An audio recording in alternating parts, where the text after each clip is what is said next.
Greetings and good afternoon. My name is Chris Conway, and I'm the director of the J. Phillips Center for Interfaith Learning here at St. John's University. We are excited to welcome Rabbi Dr. Abraham Skorka to Collegeville, Minnesota, to deliver his lecture titled 60 Years of Challenge and Hope, Catholicism and the Future of Jewish-Catholic Relations. About a year ago, Steve Hunnigs, Executive Director of the Jewish Community Relations Council of Minnesota and the Dakotas, who's here this evening. Steve, I don't know. Oh, in the back, hey, Steve.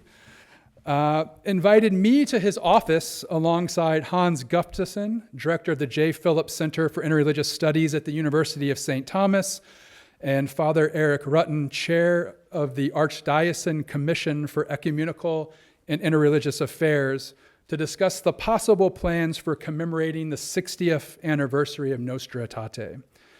There are three things I remember quite vividly from that meeting. First, Steve's wonderful hospitality, which included some delicious pastries that he invited me to take home to share with my family. Some of them did make it home, I promise, Steve. Two, a really, really big binder, maybe some binders, plural, from the 50th anniversary celebration.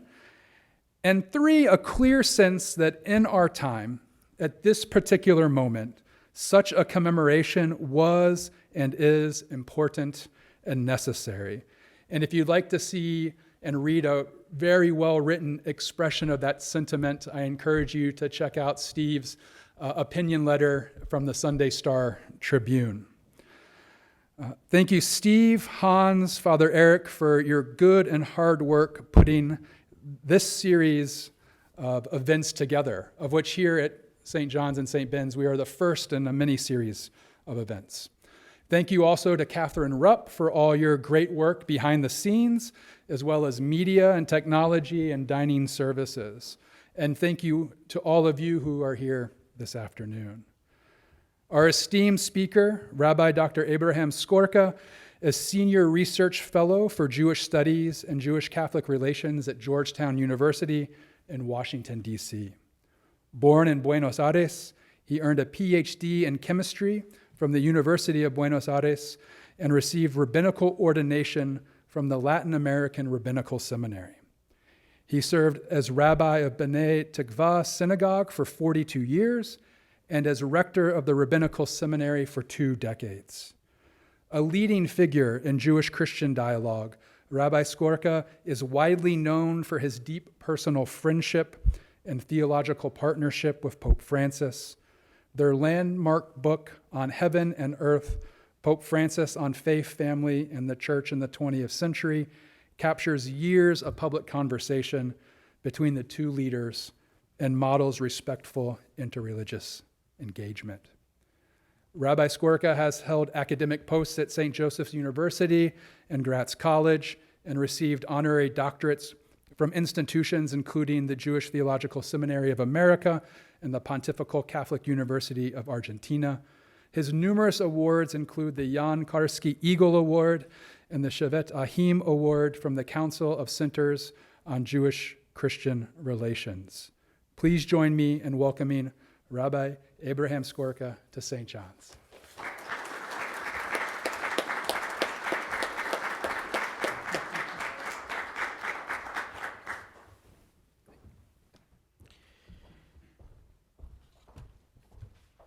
Good evening for everybody. Thank you so much for your kind introduction. And thank you so much for inviting me to share my thoughts about the meaning of Nostra Aetate in our days. I will make a review about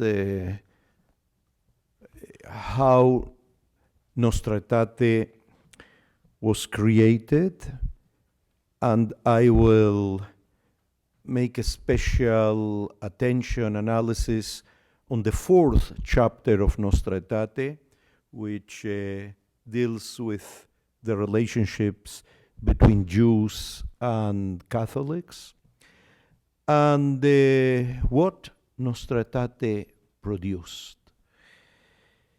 Much has been written about one of the briefest yet most significant declarations to emerge from the Second Vatican Council, Nostra Aetate. This year marks the 16th anniversary of its promulgation by Pope Paul VI on October 28.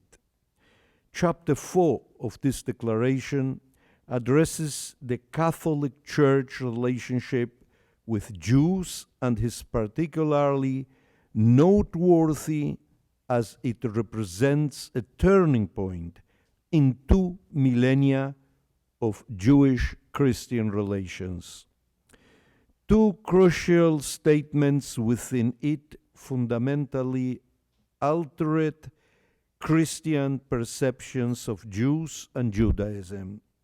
Jews are beloved by God, and they are not deicides. Deicides means we are not more blaming to be God's killers. For centuries and centuries in Christian theology, Jews were considered a deicide people, killers of God. Still, it is important to note that Nostra Aetate was originally intended to focus exclusively on Jews, with the title Quaestiones de Judaeis, questions of Jews. As Cardinal Augustin Bea, whom John the 23rd appointed to draft the document, explains, I am quoting, "The subsequent history of the declaration was notable because of great difficulties, not all of which were theological, for some were partly due to the unhappy political circumstances of our time. It was these very difficulties which made it essential for the document to be a very carefully balanced statement. They also serve, bit by bit, to give it the greater breadth it now has as a result of its extension to include the attitude of the Church to non-Christian religions in general, and to place the Jewish problem in a wider context." End of the quotation of a very famous book written by Cardinal Bea named "The Church and the Jewish People." When Cardinal Bea refers here to non-theological problems, what he meant is the pressure that Muslim representatives made on the Vatican not to change the Jewish conditions for political reasons. This was 1965, for political reasons.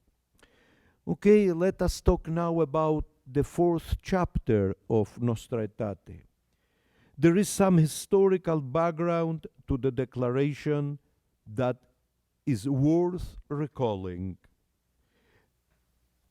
How was the beginning of Nostra Aetate? The French Jewish historian Jules Isaac met with Pope Pius XII on October 16, 1949, to request that he consider revising the Catholic Good Friday prayer for Jews, which described them as perfidious. He gave him documents prepared at the 1947 Seligsberg Conference and by l'Amitié Judéo-Chrétienne de France, the Association of Dialogue of Jews and the Catholic in France to accompany his request. Although Pius XII did not modify the terms of the prayer, he alluded to it in his Christmas Eve address of 1949, apparently inspired by Isaac's request. In 1955, the ritual of reciting this prayer was modified. Earlier, Pius XII had also met with another Jew, Dr. Aryeh Leon Kubovi, who served as the Secretary General of the World Jewish Congress from 1945 to 1948.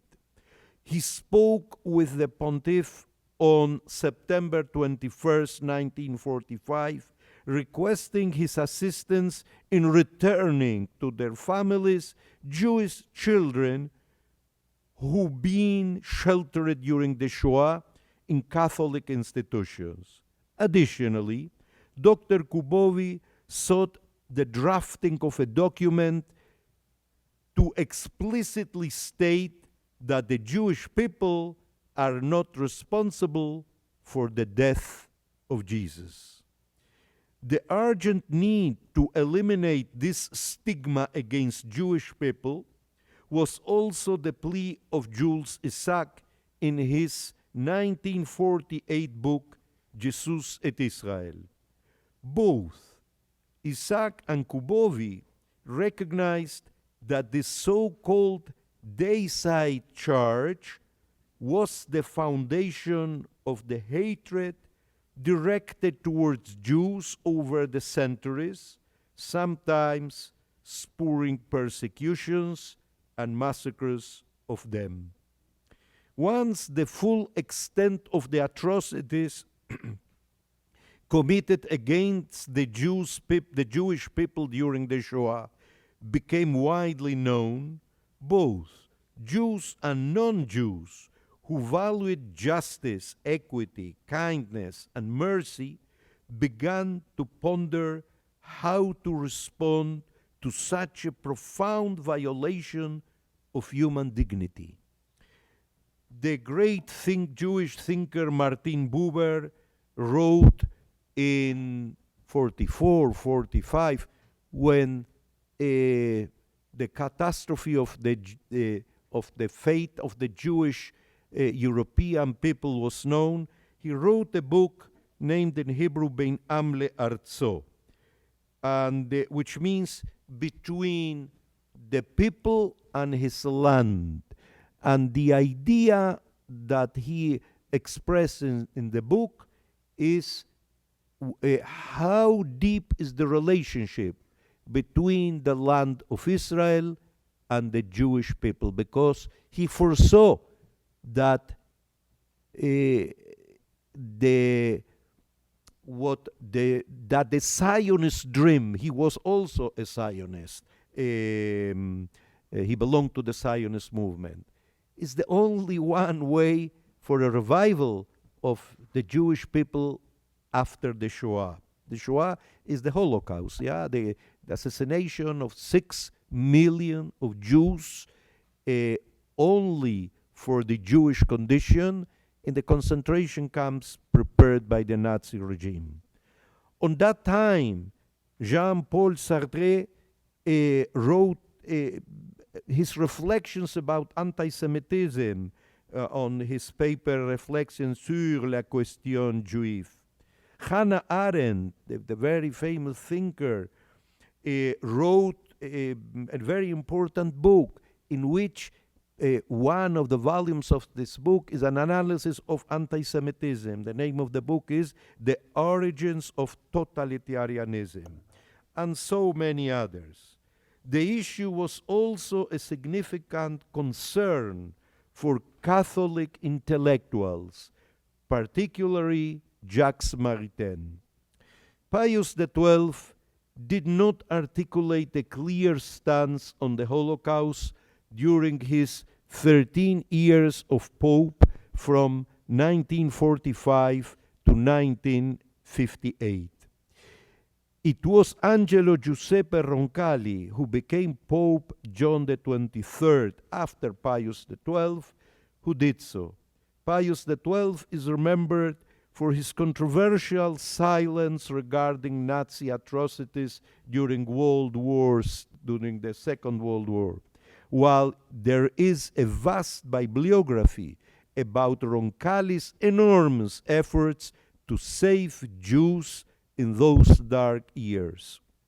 On January the 25th, 1959, at the Abbey of St. Paul outside the walls, the new Pope, John 23, announced his decision to convene a council in order for the Catholic Church to engage the modern world. Thousands of messages were sent to the Vatican to propose topics that the Great Council should consider.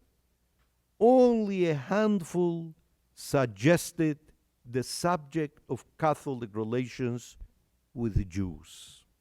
The idea for what would become Nostra Aetate was brought to the Pope's attention during a brief audience of only 20 minutes that took place in the Vatican on June 13, 1960. Jules Isaac asked John the 23rd to consider correcting the contemptuous content toward Jews found in Catholic teachings. As Isaac recounts in his notes about 8 days in Rome, on the point 24, he wrote, expressing my gratitude for the welcome received, I wondered if there was a glimmer of hope I could take away. He, Pope John, exclaimed, you are entitled to more than hope, and added with a smile, I am the leader, but I must also consult to have the relevant offices study these questions. This is not an absolute monarchy. End of the quote. The eventual declaration was the result of the work of many people, particularly Cardinal Agustin Bea, to whom the Pope entrusted the drafting of a text about Jews for the Council to consider. After a difficult gestation during the Council and its eventual promulgation on October 28, 1965, Nostra Aetate presented a significant theological challenge for Catholicism. It affirms that the Jewish status as God's beloved people remains intact. From another side, while the term deicide is not explicitly mentioned in the document, it makes clear that this accusation does not apply to all people, even at the time of Jesus' crucifixion, and certainly not to Jews today. This point was vital to Jewish expectations and represented a priority for Cardinal Bea as he sought to eliminate the long-standing notion of the Jewish people's collective guilt regarding Jesus' crucifixion. Bea provided an in-depth explanation of why the accusation of deicide, historically assigned to the Jewish people by Christian tradition, was actually contrary to the gospel itself. He also addressed the opposition from leaders in Arab countries, as I already told you, who, for political reasons, resisted his arguments. What Aryeh Kubovi requested from Pius XII, and Jules Isaac of John 23rd was realized in Nostra Aetate 4. Bea begins his introduction to the already mentioned book published in 1966, saying as follows: the relation of the Church with the Jewish people is a 2,000-year-old problem, as old as Christianity itself.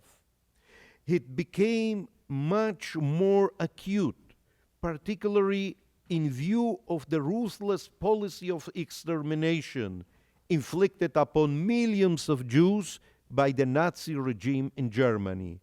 And so it has attracted the attention of the Second Vatican Council. End of the quotation. The declaration instilled a sense of hope within many Jewish communities worldwide, prompting them to collaborate with Christian organizations to foster a dialogue like none seen in the past 2,000 years of Christianity. Nostra Aetate was further developed by two documents released by the Holy See's Commission for Interreligious Relations with the Jews, an office organized after the Council. In 1974, the document titled Guidelines and Suggestions for Implementing the Conciliar Declaration Nostra Aetate was used, and in 1985, notes on the correct way to present Jews and Judaism in the teaching and catechesis of the Roman Catholic Church followed. Additionally, during a press conference on March 16, 1998, Cardinal Cassidy, president of the Holy See's Commission for Religious Relations with the Jews, presented the document We Remember, a reflection on the Shoah. On May 24, 2001, the then Cardinal Ratzinger presented the Jewish people and their sacred scriptures in the Christian Bible, a study prepared by the Pontifical Biblical Commission. Finally, in the occasion of the 15th anniversary of Nostra Aetate, the Dicastery for Promoting Christian Unity presented on December 10th, 2015, the document The Gifts and the Calling of God Are Irrevocable, a reflection on theological questions pertaining to Catholic-Jewish relations on the occasion of the 15th anniversary of Nostra Aetate. Number 4, referring the fourth chapter. These documents highlight the commitment of numerous leaders of the Catholic Church to ensure that Nostra Aetate would serve not only as a declaration of intent, but also as a genuine source of inspiration for fostering dialogue between Catholics and Jews. The aim is for the followers of both faiths to learn how to coexist harmoniously and collaborate towards building a better world. In particular, Argentina, the country where I was born, saw a significant initiative from the Catholic Church to engage in dialogue with Jewish communities. This effort is thoroughly documented and summarized by Norberto Padilla, who was a secretary of Argentine government for religious affairs, in one of the chapters of a book named El Concilio Vaticano II y los Judíos, the Second Vatican Council and the Jews, published by the Rabbinical Seminary. A significant post-Nostra Aetate milestone occurred in 1993, when full diplomatic relations were established between the Vatican and the State of Israel. This was a particularly important development given to deep connection the majority of the Jewish people have with the State of Israel. Daberu emet, say the truth, is in Hebrew that, is in the year 2000, was a declaration in the year 2000, was the first substantial Jewish document in response to Nostra Aetate. Although it was signed only by over 400 individuals in a personal and non-institutional capacity, their intellectual weight and their positions in multiple leading institutions transformed it into a declaration of great importance. Even modern American Orthodoxy, which abstains from signing the document due to some theological aspects of its formulation, adopted as a response to Daberu Emet a document prepared by David Berger, a disciple of Rabbi Soloveitchik, who, despite these criticisms, pondered its intentions and many of its formulations. On December the 3rd, 2015, an Orthodox rabbinic statement on Christianity was issued under the name "To Do the Will of Our Father in Heaven," towards a partnership between Jews and Christians. On August the 31, 2017, the Conference of European Rabbis, the Rabbinical Council of America, and the Chief Rabbinate of Israel issued the document Between Jerusalem and Rome, Reflections on 50 Years of Nostra Aetate, that was presented to Pope Francis on the same day. Both documents cite numerous rabbinical sources from the past to support their statements, which is a significant step, as they had to contend with all those other sources that consider Christianity a cult with pagan elements. To backtrack for a moment, one of the most important events I personally witnessed, which showcased the positive outcomes of the rapprochement and dialogue between Jews and Catholics initiated by Nostra Aetate, was the 18th meeting of the International Catholic Jewish Liaison Committee. This meeting took place in Buenos Aires from July 5th to 8, 2004. The theme for discussion during the meeting was Tzedek and Tzedakah, justice and charity. Buenos Aires was chosen as the venue for two main reasons. First, the severe economic crisis that struck Argentina at the beginning of the 21st century prompted collaboration between Catholic and Jewish charities to assist those in need.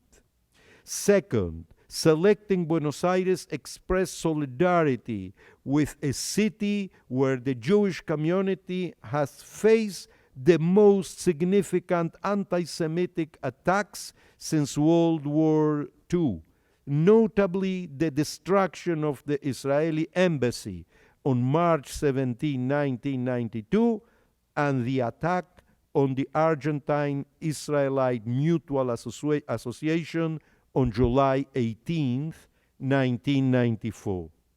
The statement drafted at this meeting addressed both themes, social justice and terrorism, against the State of Israel and the Jewish people.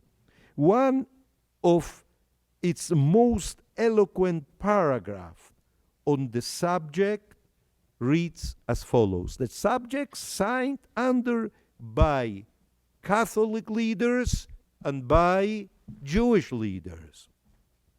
As we approach the 14th anniversary of Nostra Aetate, the groundbreaking declaration of the Second Vatican Council, which repudiated the deicide charge against Jews, reaffirmed the Jewish roots of Christianity, and rejected anti-Semitism, we take note of the many positive changes within the Catholic Church with respect to her relationship with the Jewish people. These past 40 years of our fraternal dialogue stand in stark contrast to almost 2 millennia of a teaching of contempt and all its painful consequences. We draw encouragement from the fruits of our collective strivings, which include the recognition of the unique and unbroken conventional relationship between God and the Jewish people, and the total rejection of anti-Semitism in all its forms, including anti-Zionism as a more recent manifestation of anti-Semitism. The document concludes by saying, we commit ourselves to the struggle against terrorism. We live in a new millennium already stained by the attacks of September 11, 2001, and subsequently terrorist outrages worldwide. We meet on the 10th anniversary of 2 tragic experiences of terrorism here in Buenos Aires. Terror in all its forms and killing, quotation signs, in the name of God can never be justified. Terror is a sign against man and God. We call on men and women of all faiths to support international efforts to eradicate this threat to life so that all nations can live together in peace and security on the basis of tzedek and tzedakah. We pledge that the promises we have made to each other here in Buenos Aires will be implemented and disseminated throughout our communities so that the work of justice and charity shall indeed lead to God's greatness, to God's greatest gift, peace. End of the quotation. In 2012, Jorge Maria Cardenal Mejia, he was an Argentinian cardinal, he was the librarian, his position in the Vatican was to be the librarian of the Vatican Library, but this is a very special position, who was secretary of the Holy See, and before that he was secretary of the Holy See's Commission for Religious Relations with the Jews from 1977 to 1986, wrote, in principle, the theological and pastoral acceptance of Judaism within the hierarchical and traditional structure of the Catholic Church has already been achieved. This acceptance is part of a broader understanding of the religion that can be described as sister, in quotation signs, in the fullest sense, echoing the expression used by John Paul II in the Synagogue of Rome. On this end of the quote, on December the 3rd, 2015, I received a personal note from Shimon Peres, the 9th President of the State of Israel, in which he expressed, never before has there been such warm relationship, such warm relations as with Pope Francis, who has breathed a new spirit into the heart of the religion and that of many members of other religions, who has given our world hope, humility, and humanism.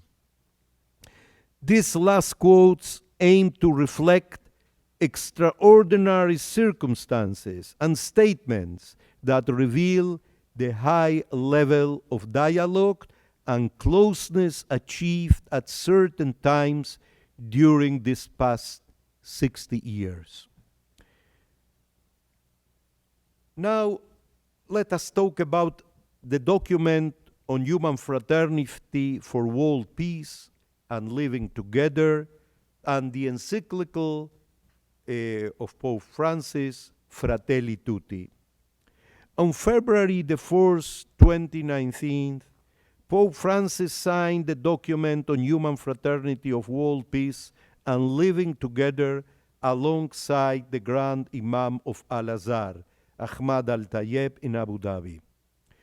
A central theme outlined in Nostra Aetate is the brotherhood of all humankind, as emphasized by Cardinal Bea in his 1966 book. This understanding is one reason why Pope Francis engaged in dialogue, which ultimately led to the creation of this document. Pope Francis likely aimed to establish a close relationship with one of Islam's foremost leaders, especially given that he had already fostered similar connections with various Jewish leaders.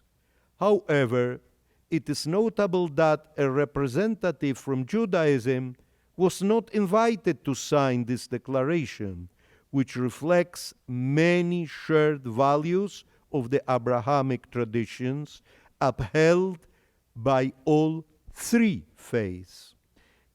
20 months after the document was signed, on October the 3rd, 2020, the Pope presented the encyclical Fratelli Tutti, which was inspired by the document signed in Abu Dhabi.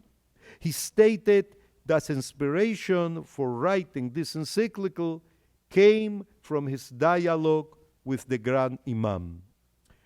So we read in Fratelli Tutti.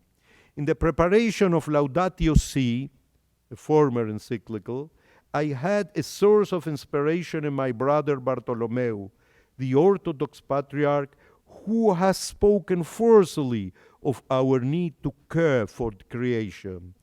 In this case, I have felt particularly encouraged by the Grand Imam Ahmad Al-Tayeb, with whom I met in Abu Dhabi, where we declared that God has created all human beings equal in rights, duties, and dignity, and has called them to live together as brothers and sisters. This was no mere diplomatic gesture, but a reflection born of dialogue and common commitment. The present encyclical takes up and develops some of the great themes raised in the document that we both signed.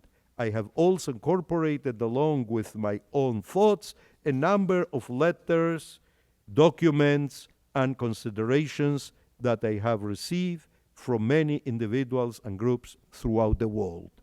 This is the end of the quotation from Fratelli Tutti. On chapter 2 of Fratelli Tutti,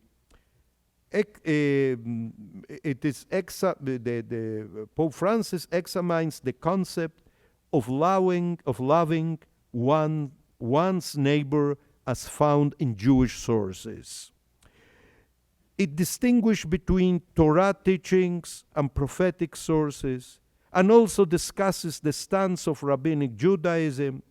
The parable of the Good Samaritan is presented as a critic of Judaism represented by the teachers of the law. Hillel's teaching, the very famous Talmudic sage, are highlighted as an exception to the common notion of only loving one's fellow countrymen. Additionally, various New Testament sources were quoted to illustrate a broader perspective on this issue, contrasting with the views of the rabbis and even extending beyond Hillel's approach. This analysis of the rabbinic sources in my view, required greater precision. Greater precision. This encyclical was written by my great friend, and we maintained our friendship up until the last moment of his life. But on some points, we didn't agree. It is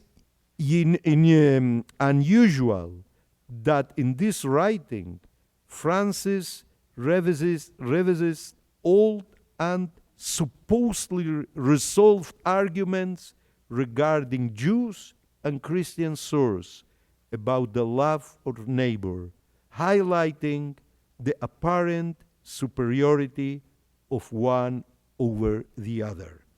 I was invited by a department from the Vatican to speak about encyclical Fratelli Tutti, and I published this critic and they published the words of all the participants in this roundtable in a book named High Level Event on Fraternity, Multilateralism and Peace, a presentation of Pope Francis' encyclical letter Fratelli Tutti. Of course, that I agree with the encyclical, but this was published by Lateran University Press. What happened after the war, after October the 7th, 2023, the October War? Hamas launched a brutal attack against the Israeli population. Children were beheaded, and the elderly and young were massacred, while others were taken captive to Gaza. Hundreds of rockets were fired at Israeli cities. On that same day, there was no criticism from the signatures of Abu Dhabi Declaration, nor were there any calls for the release of the hostages that were taken. In an email I exchanged with the Holy Father on October 11, and afterwards in another email on October the 27th, I emphasized the importance of his issuing a clear message for the release of the hostages.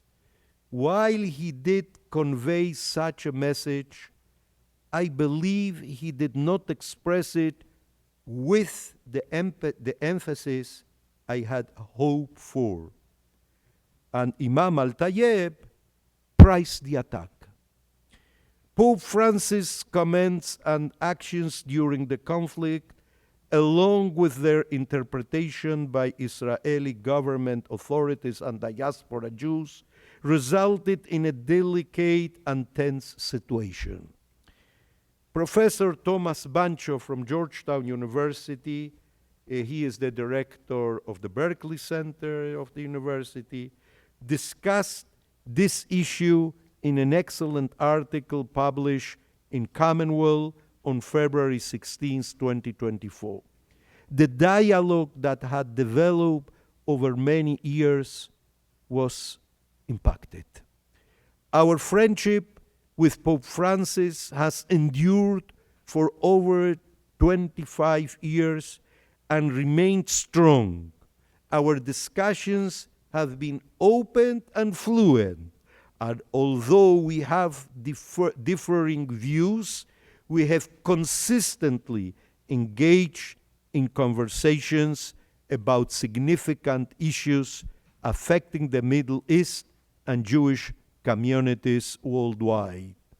Despite our disagreements on certain matters, our dialogue, inspired by Nostra Aetate, has remained intact until the very last day of his life.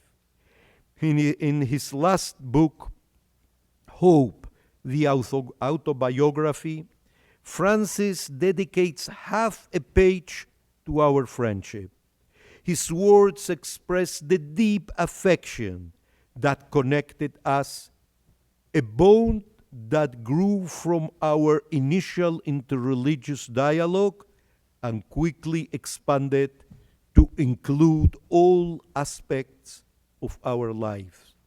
We were deep friends, really, and both of us understood that to be a friend must be to have the possibility and the courage to say one to the other, I don't agree with this, I don't agree with this.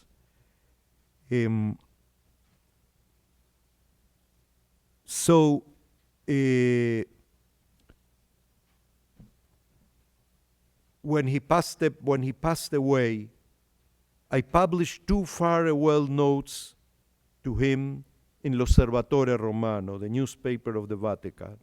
One on April the 23rd, 2025, and the other one on May 21st, 2025. In the first of these articles, I said, Francisco, or Jorge Mario, was for me not just an authority figure, but a true friend. In our early meetings together, we shared dreams of building a better world. This was long before his election as Pope, and he confided on me many of his visions and plans after beginning his pontificate. I would like to conclude speaking and quoting something about Rabbi Abraham Yoshua Heschel, who played a significant role in the drafting of Nostra Aetate 4. He engaged in meaningful dialogue with Cardinal Bea and had a meeting with Pope Paul VI. On November 10, 1965, just days after the promulgation of Nostra Aetate, Heschel delivered a master class at Union Theological Seminary, which was later published under the title No Religion is an Island. This work is considered one of the most important contributions to the discourse on interreligious dialogue. In one of its paragraphs, he states, I speak as a person who is convinced that the faith of the Jewish people and the faith of Hebrew Bible are intertwined.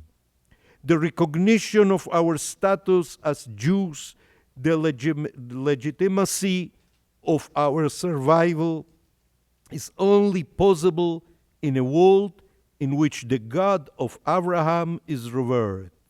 Nazism, in its very roots as a rebellion against the Bible, against the God of Abraham, realizing that it was Christianity that implanted attachment to the God of Abraham and involvement with the Hebrew Bible in the hearts of Western man, Nazism resolved that it must both exterminate the Jews and eliminate Christianity, and bring about instead a revival of Teutonic paganism.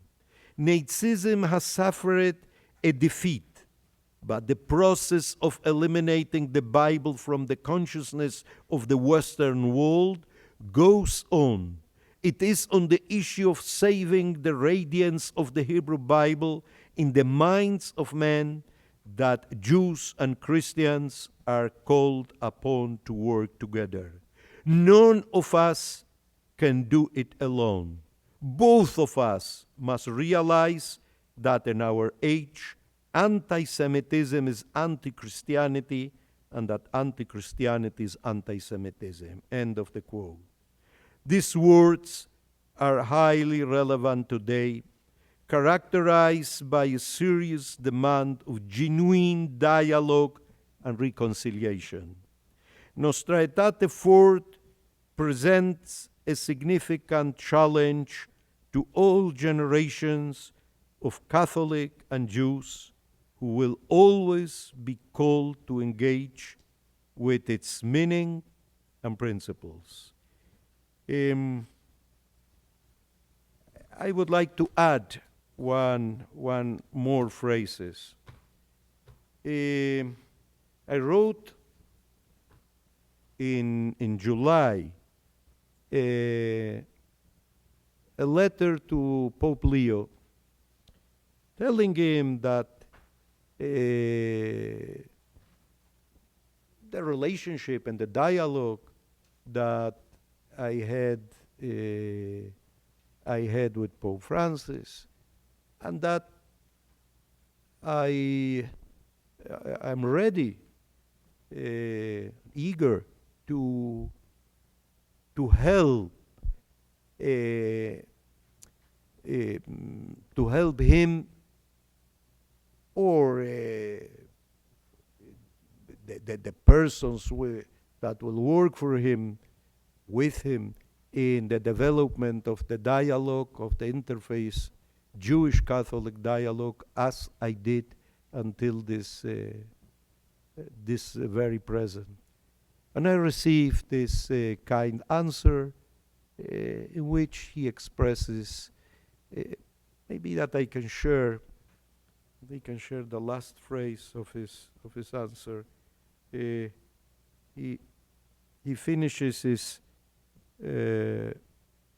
letter, just a minute, saying, "May the Almighty grant you fortitude and patience, so that this common dialogue may bear fruit not only for our religious communities, but also for peace in the world." And this is the idea, to maintain a dialogue that can help to build up a much better reality than the present reality of our days. Thank you so much.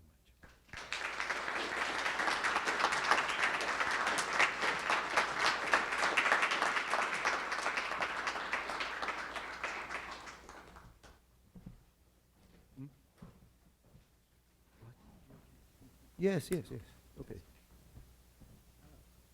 Thank you, Rabbi Skorka, for your excellent talk this evening. Your learned treatment of the history of the drafting and promulgation of Nostra Aetate through its reception today was fantastic.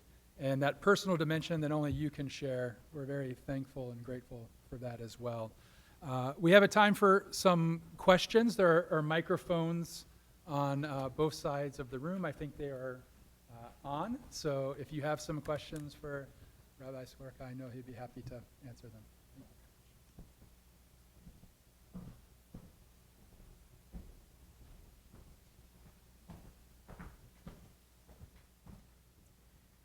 In the meantime, before one of the assistants dared to ask a question,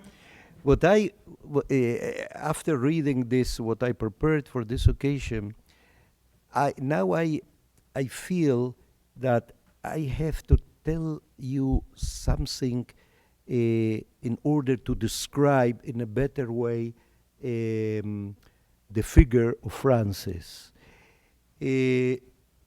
As Archbishop of Buenos Aires, he did impressive actions in order to uproot, to eliminate anti-Semitism from the Argentinian society and from the Argentinian church.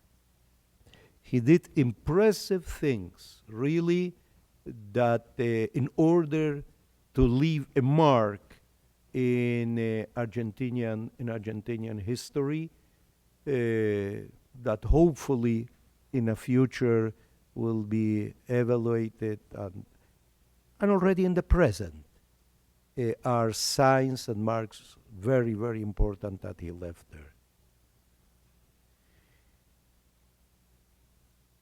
Okay.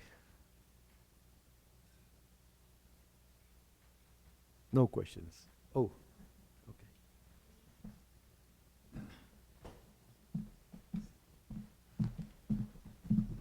Thank you so much, Rabbi Skorka. It was a wonderful talk.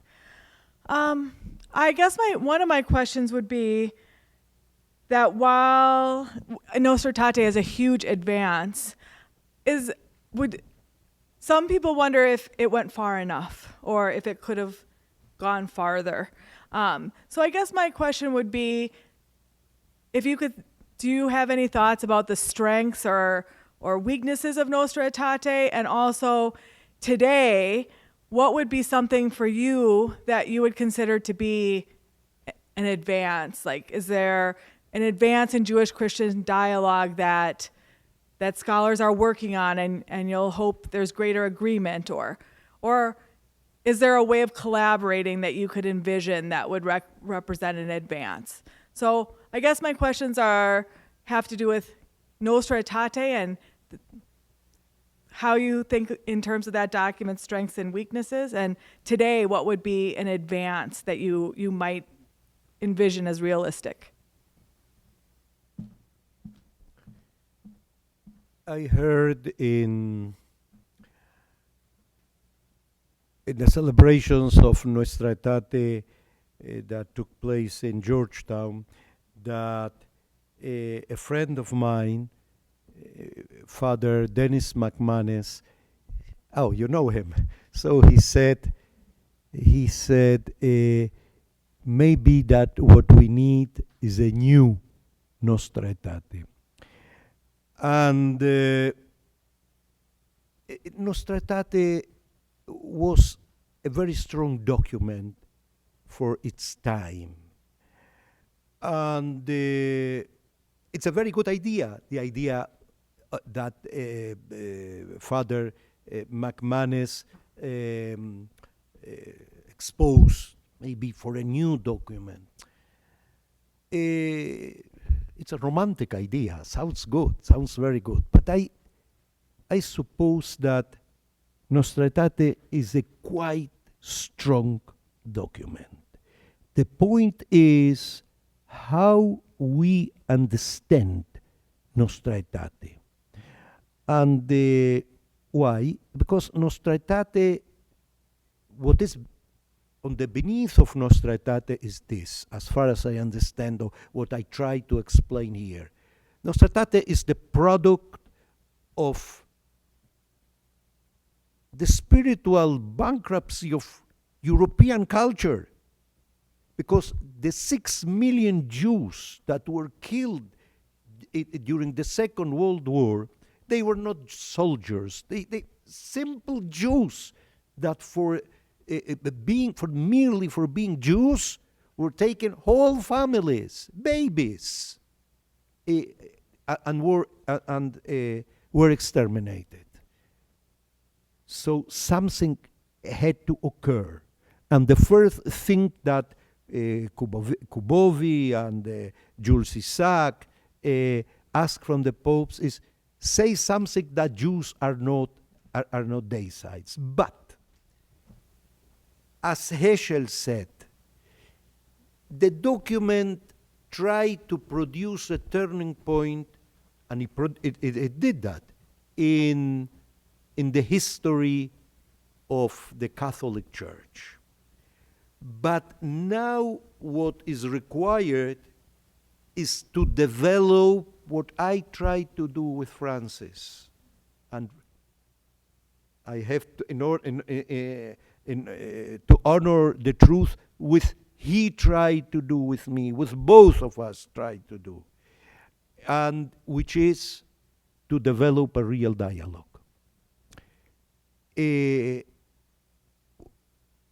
I remember last time that we come together in the Vatican. I told what I said to you, I said to him. I received answers for him, explanations, some I accepted, and the other. And even in the book on heaven and earth that we wrote, you will see that a member of my community, congregation in Buenos Aires told me, a very intelligent person told me, there are silences in your book. We went together and we analyzed and we talked up to the point in which we know, okay, in this we have coincidences, and in this not.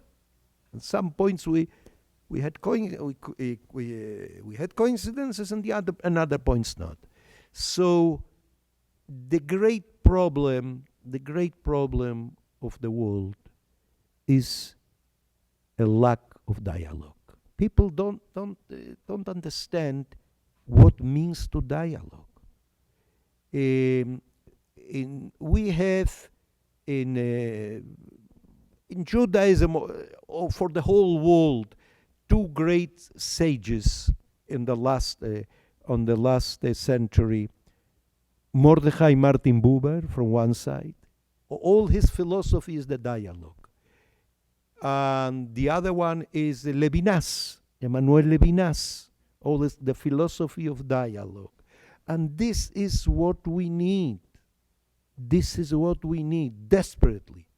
What we need. People, I used to say, where it is dialogue, cannot be bullets. All the time that you talk, that you use words, will not be a place for bullets.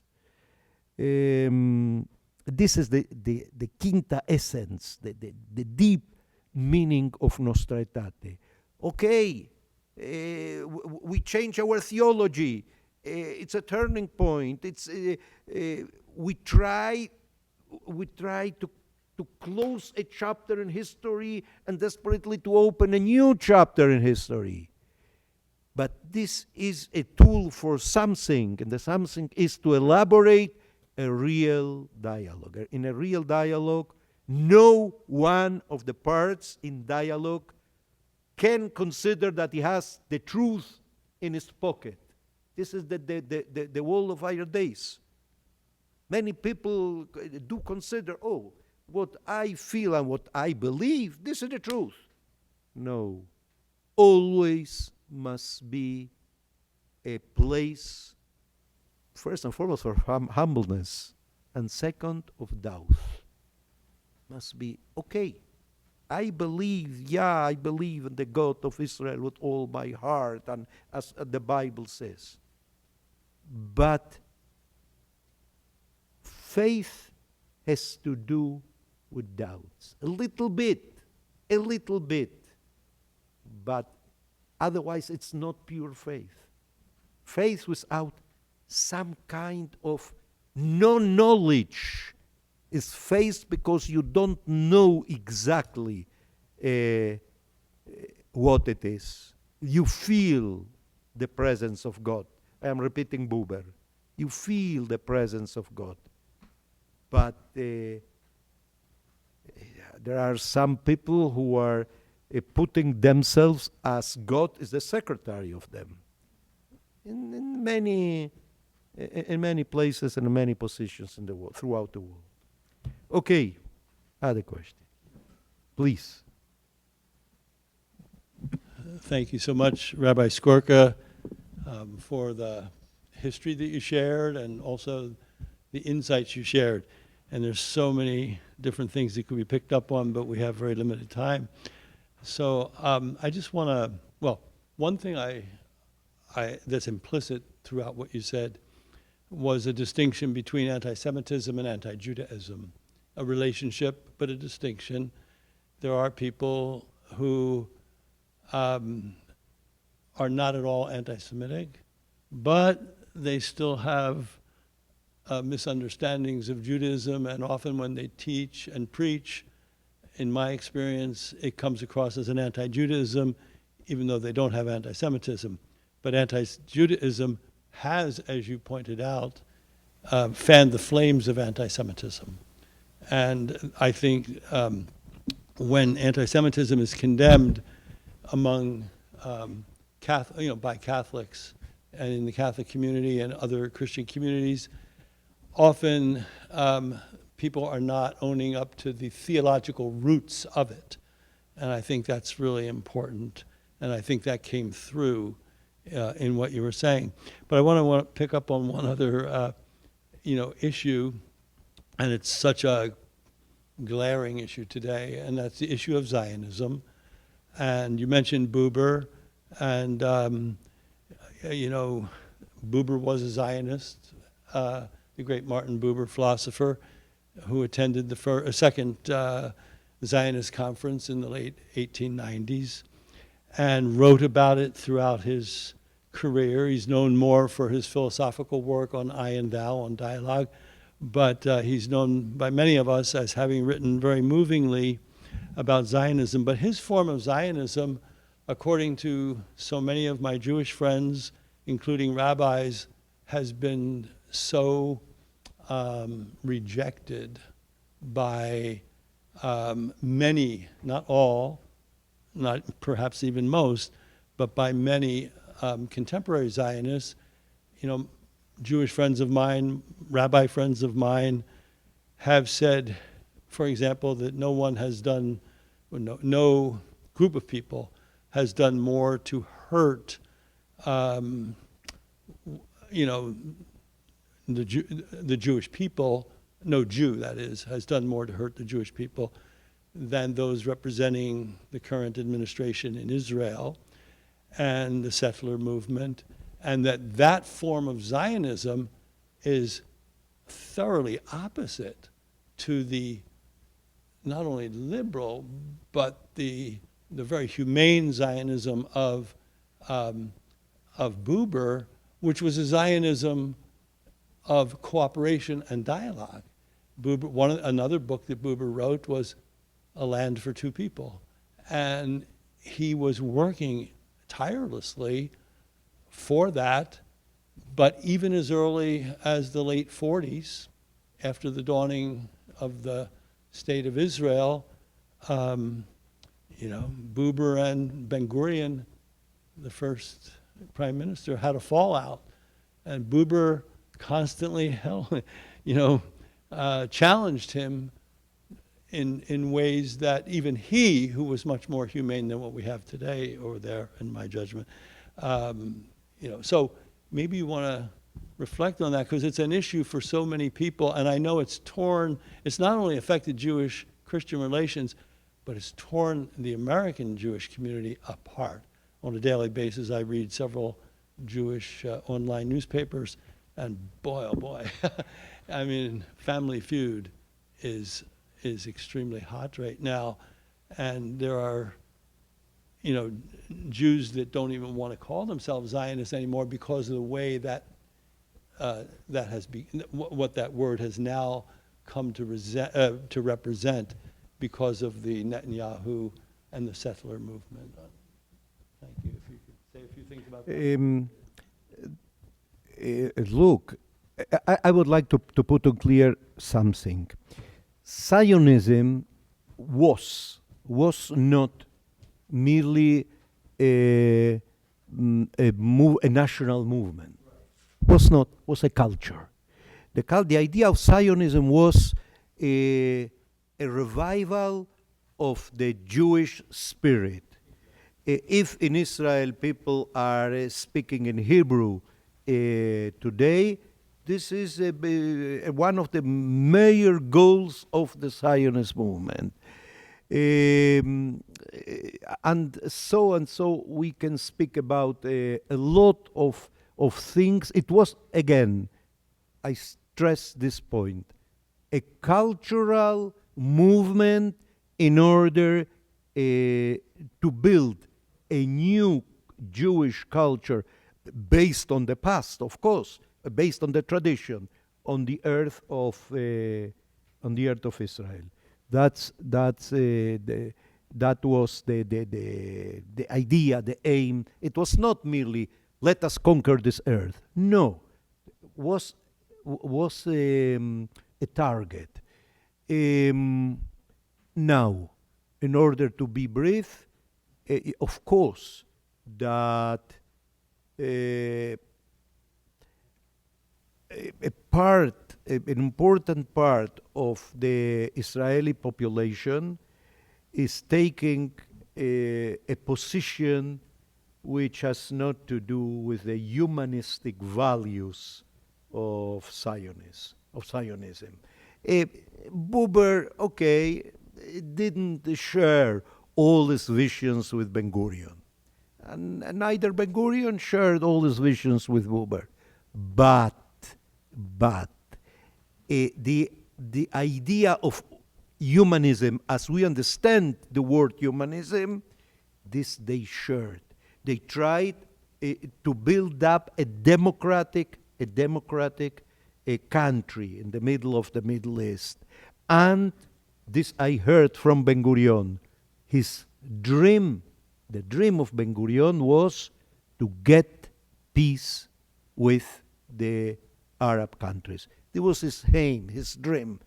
But okay, this is a moment of crisis for the Israeli population and for the Jews around the world and the different diasporas. It is a moment of crisis, undoubtedly. I don't share the words of Smotrich and other ministers at all. We have to maintain our values. Otherwise, if we go to very far nationalistic ideas or positions, it's very dangerous for our spirituality as Jews.